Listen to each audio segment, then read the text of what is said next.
जो इन्वॉल्व होती है एल्पोर्ट सिंड्रोम में, वो खंड जो है बेसल कोलेजन की वो मंचन कोलेजन। वाली वो छो दो खंड विधि।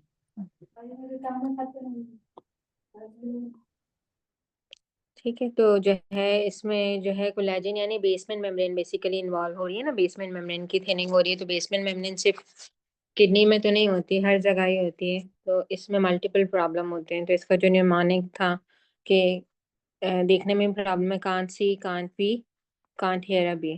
ठीक है, हेयरिंग सेंसोरी न्यूरल डफनेस है, ग्लोमेरुलर नेफ्राइटिस है, और आई के अंदर रेटिनोपैथी है या लेंटिकोनस है।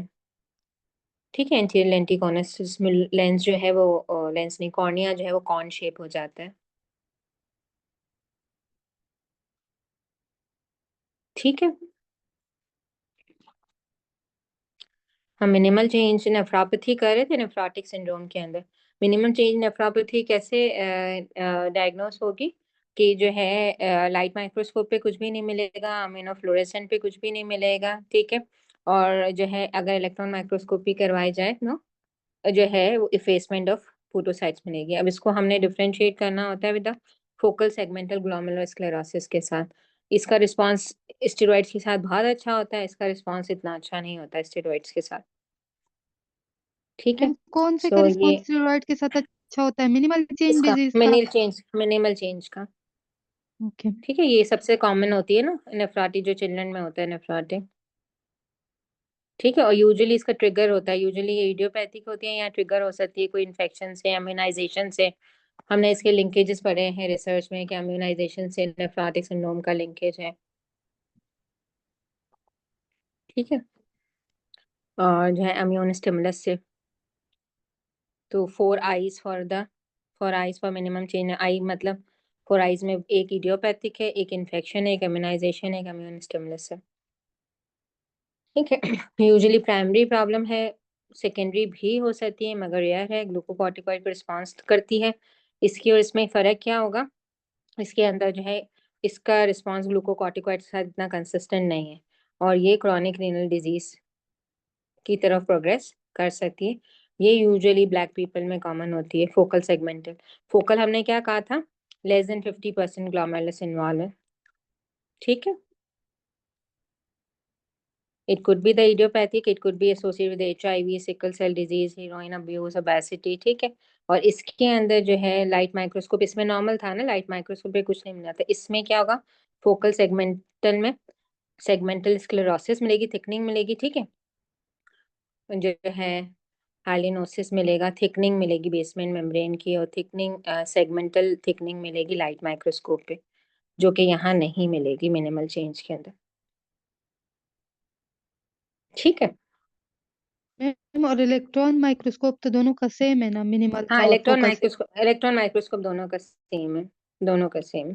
Effacement of पूडोसाइट्स। ठीक है, पूडोसाइट्स के फूड फूड प्रोसेसेस जो है वो ब्लंट हो जाते हैं, वो डिफरेंट हो जाते हैं। ठीक है, उसके बाद ये अमाइलाइडोसिस है, ये एसोसिएटेड होता है मल्टीपल मायलोमा के साथ। ठीक है ना, और ये किडनी को अफेक्ट करते हैं। जब हमने वहाँ मल्टीपल मायलोमा पढ़ा था तभी हमने पढ़ा था ना ये कॉन्गो स्टेन पे एप्पल ग्रीन अपीयरेंस। ठीक है, पोलराइज लाइट में, क्योंकि लाइट चेन जो है वो डिपॉजिट होती है अमीनोग्लोबुलिन की, तो उसकी वजह से जो है ये अपीयरेंस होती है लाइट माइक्रोस्कोप पे कॉन्गो रेड स्टेन की। ठीक है, उसके बाद डायबिटिक नेफ्रोपैथी सबसे कॉमन कॉज है एंड स्टेज रीनल डिजीज का। यूएस में अगर हम देखें, हमारे पाकिस्तान के अंदर भी दो कॉमन कॉज हैं। ठीक है, कॉमनेस देख लेना कौन सा, एक हाइपरटेंसिव नेफ्रोपैथी और एक डायबिटिक नेफ्रोपैथी। ठीक है, जितने भी डायलिसिस के पेशेंट होंगे, आप जाओगे डायलिसिस के, तो वो हिस्ट्री ऑफ डायबिटीज या हाइपरटेंशन जरूर देंगे, या कंबाइन यूजुअली होता है। अब होता क्या, डायबिटिक जो नेफ्रोपैथी कैसे डेवलप होती है? जब बहुत ज्यादा ग्लूकोज लेवल हाई होता है। ठीक है, सो जैसे नॉन एंजाइमेटिक ग्लाइकोसाइलेशन हो जाती है, जैसे हीमोग्लोबिन की नहीं हो जाती, हीमोग्लोबिन A1C बन जाता है, ये ग्लाइकोसाइलेशन ही है ना हीमोग्लोबिन की। ठीक है, ऐसे नॉन एंजाइमेटिक जो टिश्यू प्रोटीन होती है उनकी भी ग्लाइकोसाइलेशन हो जाती है। ठीक है। और obviously the same happens with the kidney, ठीक है, वहां पे मेसेंजियल सेल की एक्सपेंशन होगी, ग्लोमेरुलर बेसमेंट मेम्ब्रेन उसकी वजह से थिकन हो जाती है, उसकी परमेबिलिटी इनिशियली बढ़ जाती है, हाइपर फिल्ट्रेशन करती है। तो हमने कौन सी ट्रीटमेंट दी थी इसको रोकने के लिए? हम्म क्या दिया था हमने इसको हाइपर फिल्ट्रेशन को कम करने के लिए? AC inhibitors. Yes, AC inhibitors दिए थे, ठीक है। सो जो है एसी इनहिबिटर्स दिए थे हमने, और जो है ताकि वो थिकनिंग जो है वो हाइपर फिल्ट्रेशन कम हो, ठीक है, हाइपरफ्लेशन कम हो और स्कारिंग कम हो ग्लोमेरुलस की। क्योंकि ये देखो बेसिकली हम अभी करेंगे ना रीनल फेलियर, जो अक्यूट रीनल फेलियर होता है ना वो रिवर्सिबल होता है और क्रॉनिक इरिवर्सिबल होता है। रीजन क्या होता है, किसी को पता है? Acute is usually reversible if हम प्रॉपरली उसको ट्रीटमेंट दें, रिस्टोर करें, तो वो जो है सेल्फ जो है रिवर्सिबल कंडीशन है मोस्टली। क्या फर्क होता है दोनों में, आप लोग को डिफरेंस पता है क्या एक्चुअली इशू क्या होता है? मैम क्रॉनिक के अंदर जब स्कारिंग और फाइब्रोसिस हो जाती है तो वो रिवर्स नहीं होती। हम्म तो क्रॉनिक के अंदर which part of the nephron they are affected basically, and in acute which part of nephrons they are affected? जी, विच पार्ट? जब भी आप क्रॉनिक पढ़ोगे ना तो हमेशा आप, जब आप स्कारिंग की बात करते हो, जब भी आप थिकनिंग की बात करते हो, तो हमेशा ग्लोमेरुलस की बात करते हो। जब भी आप अक्यूट की बात करते हो ना तो हमेशा आप ट्यूबुलर सेल्स की बात करते हो। सो रीनल ट्यूबुलर सेल्स जो होते हैं उनका डैमेज रिवर्सिबल होता है, ठीक है। वाइल दिस ग्लोमेरुलस स्कारिंग जो है, फाइब्रोसिस, दिस इज इरिवर्सिबल। जितना डैमेज अकर्ड हो चुका है वो आप रिवर्स नहीं कर सकते। You can prevent the further damage. Gate the point? जो डैमेज अकर हो चुका है, ठीक है, आप वहां से अगर ट्रीटमेंट स्टार्ट करोगे you can slow down the process, but you can not reverse the process कि किडनी फिर से पहले जैसी हो जाए और उसकी उसकी स्कारिंग खत्म हो जाए, ठीक है। सो क्रॉनिक रीनल फेलियर जो इरिवर्सिबल डैमेज होता है। ये मैं स्टोन्स का देख रही थी, इसमें से भी एक चीज मुझे क्लिक की कि यूरिक एसिड में यू आता है, तो यूरिक एसिड के जो है स्टोन रेडियोलिसेंट होता है, बाकी सारे के सारे रेडियो ओपेक हैं। इसके साथ फिर सिस्टीन के जो है यूजुअली जो है बस यही वाला है, सिस्टीन जब फेंटली रेडियो ओपेक होता है, तो ये यूरिक एसिड के साथ ये रेडियोलिसेंट।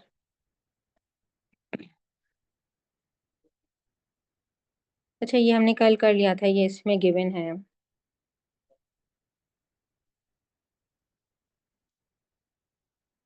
Glomerulus, tuft of the capillaries, they are affected.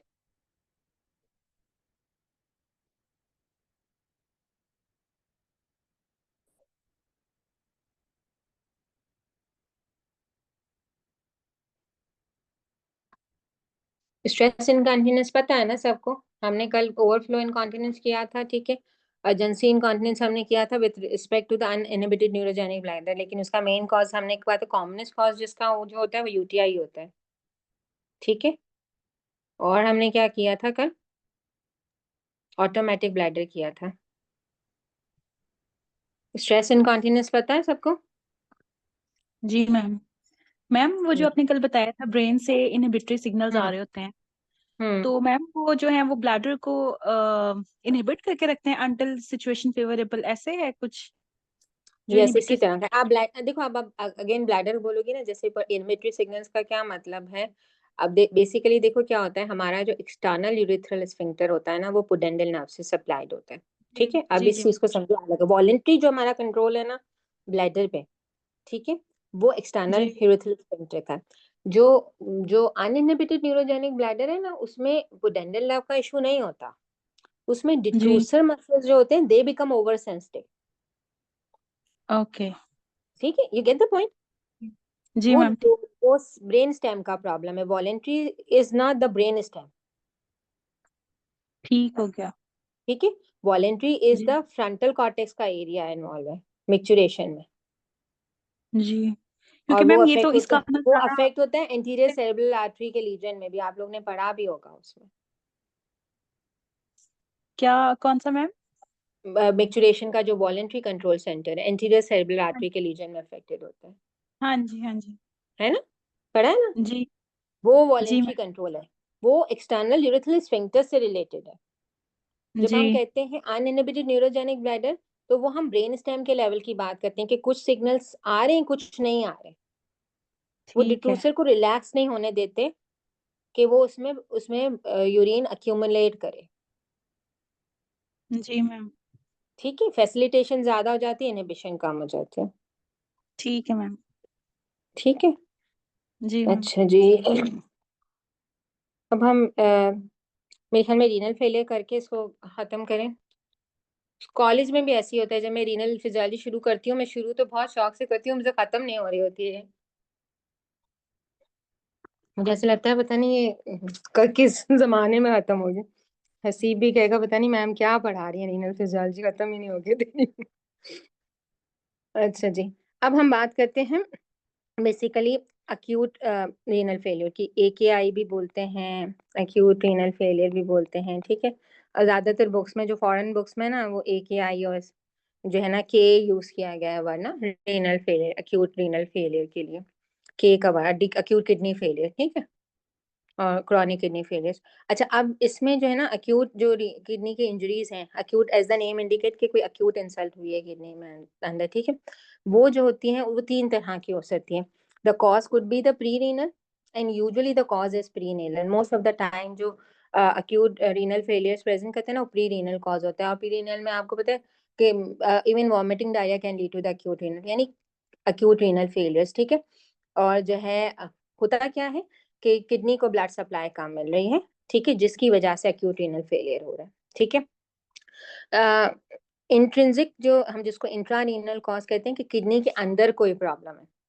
ठीक है, पोस्ट रीनल आ जाते हैं कि किडनी इज फाइन, किडनी के नीचे यानी कि यूरेटर्स के अंदर, ब्लैडर के अंदर नीचे कोई मसला है, वो पोस्ट रीनल है।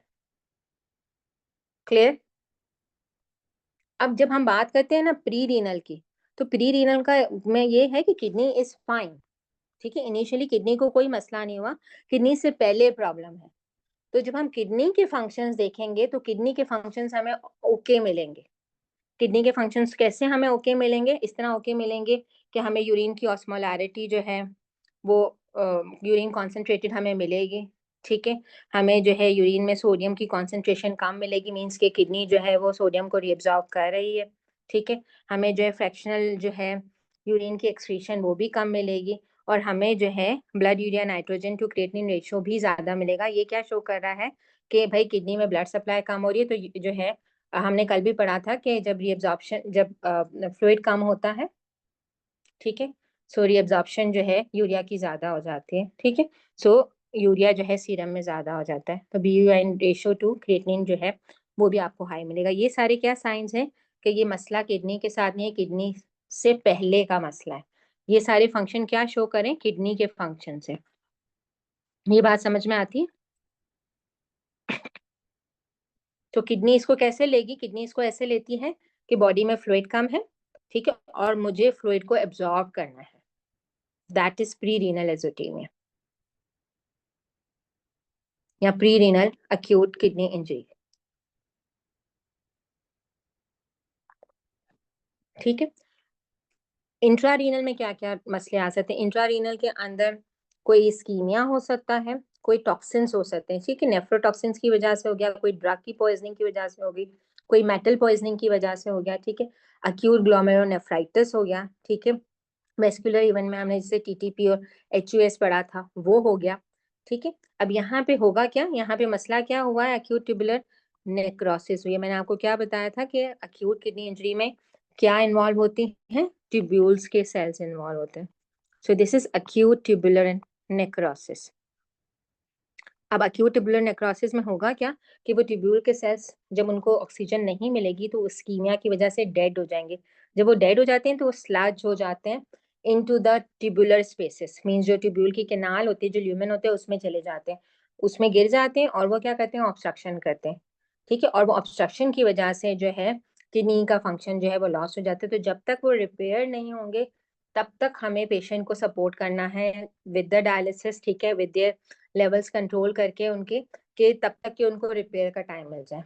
तो यहाँ पे हमें क्या मिलेगा, यूरिन जो है की ऑस्मोलैरिटी अफेक्टेड होगी, यानी यूरिन किडनी जो है डाइल्यूट यूरिन बनाना शुरू कर देगा। ठीक है, किडनी के अंदर जो है वो किडनी जो है सोडियम को प्रॉपर्ली रीअब्जॉर्ब नहीं कर सकेगा, पानी को रीअब्जॉर्ब नहीं कर सकेगा। ठीक है, तो आपको सारे वो वाले साइंस मिलेंगे जो ये शो करेंगे कि किडनी जो है वो अपना फंक्शन नहीं कर पा रहा। यहाँ आपको ये साइंस नहीं मिले थे, यहाँ पे किडनी के फंक्शंस दे आर फाइन। ठीक हो गया।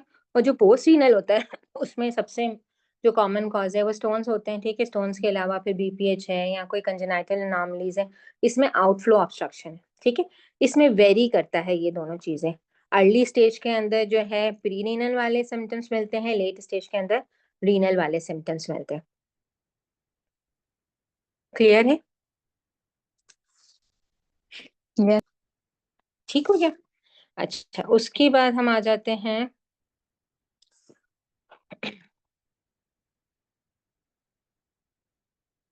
हमारे पास क्या रह गया, क्रॉनिक रीनल फेलियर रह गया ना।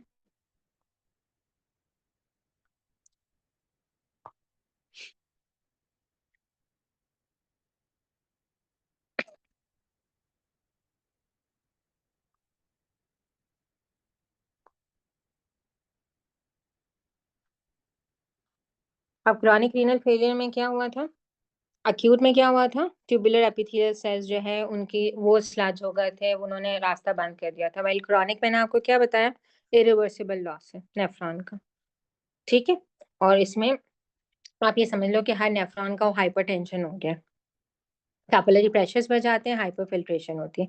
तो इसको हम अगर देखें तो इसमें जैसे कैप्लान ने इसको बड़ा मजे से लिखा है कि it's hypertension at the level of nephron, जो कि फाइब्रोसिस, स्कारिंग और लॉस, मतलब ये एक विशियस सर्कल में एंटर हो गए। ठीक है, अब इसमें क्या क्या होगा क्रॉनिक रीनल फेलियर के अंदर, आप देखो किडनी क्रॉनिकली डैमेज हो रही है तो आप किडनी के सिर्फ एक्सक्रीटरी फंक्शंस नहीं देखोगे, दूसरे फंक्शंस भी देखोगे। तो हम यहाँ पे किडनी के हार्मोन्स भी देखेंगे कि किडनी इरिथ्रोपोइटिन भी बनाता है, किडनी विटामिन डी की एक्टिवेशन भी करवाता है।